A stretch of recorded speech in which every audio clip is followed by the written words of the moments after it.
শ্রীলঙ্কার franchise tournament লঙ্কা premier লিগে LPL এর ষষ্ঠ আসরকে ঘিরে এবার বাংলাদেশি ক্রিকেটারদের অংশগ্রহণে তৈরি হয়েছে বাড়তি আগ্রহ। সোমবার কলম্বোতে অনুষ্ঠিত প্লেয়ার্স ড্রাফটে প্রথমবারের মতো এই লিগে দল পেয়েছেন দুই বাংলাদেশি পেসার অলরাউন্ডার মেহেদী হাসান মিরাজ ও হাসান মাহমুদ। ড্রাফট অনুযায়ী স্পিনিং অলরাউন্ডার মিরাজকে দলে নিয়েছে গল গ্যালেন্টস, আর পেসার হাসান মাহমুদ জায়গা পেয়েছেন কলম্বো ক্যাপসের স্কোয়াডে।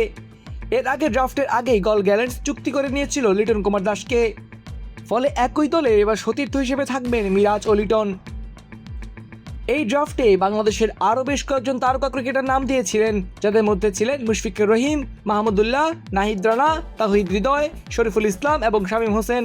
তবে শেষ পর্যন্ত দল পেয়েছেন কেবল মিরাজ ও হাসান মাহমুদ। অন্যদিকে সরাসরি চুক্তিতে জাফনা কিংস দলে জায়গা পেয়েছেন বাংলাদেশের সাবেক অধিনায়ক সাকিব আল হাসান এবং পেসার তাসকিন আহমেদ। ফলে এবারের এলপিএলে বাংলাদেশের মোট 5 জন ক্রিকেটার অংশ নিচ্ছেন। মেহেদী হাসান মিরাজ বর্তমানে বাংলাদেশের ওয়ানডে দলের নেতৃত্বে আছেন এবং অভিজ্ঞ অলরাউন্ডার হিসেবে দলে গুরুত্বপূর্ণ ভূমিকা রাখেন।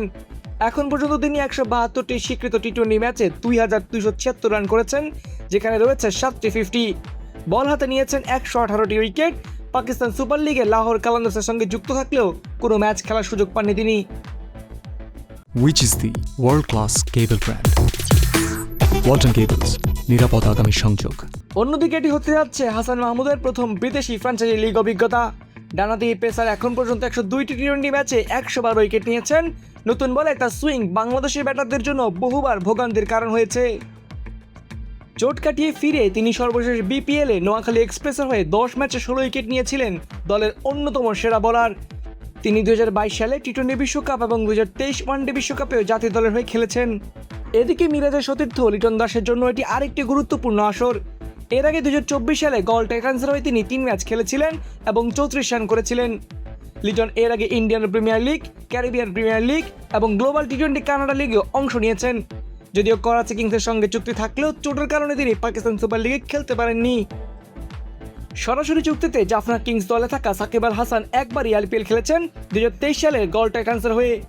একইভাবে তাসকিন আহমেদ 2024 সালে কলম্বো স্ট্রাইকার্সের হয়ে অভিষেক মৌসুমে খেলেছিলেন।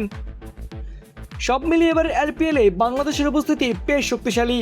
লিগটি শুরু হবে 17 জুলাই, শেষ হওয়ার সম্ভাব্য সময় 8 আগস্ট, যদিও কিছু প্রতিবেদনে 10 আগস্ট পর্যন্ত সময় উল্লেখ করা হয়েছে। একই সময় বাংলাদেশ জাতীয় দল জিম্বাবুয়ে সফরের শেষ ম্যাচ খেলবে 19 জুলাই। ফলে সূচির কারণে কিছু ক্রিকেটারের প্রাপ্যতা নিয়েও তৈরি হতে পারে বাড়তি আলোচনা। এবারের আসরে নতুন মুখ হিসেবে বিদেশি ফ্র্যাঞ্চাইজি ক্রিকেটে অভিষেক হচ্ছে হাসান মাহমুদের, আর মিরাজ যাচ্ছেন নিজের অভিজ্ঞতা ও নেতৃত্ব গুণ নিয়ে নতুন চ্যালেঞ্জ নিতে। সুলাইমান ফাহাদ, অনফিল্ড।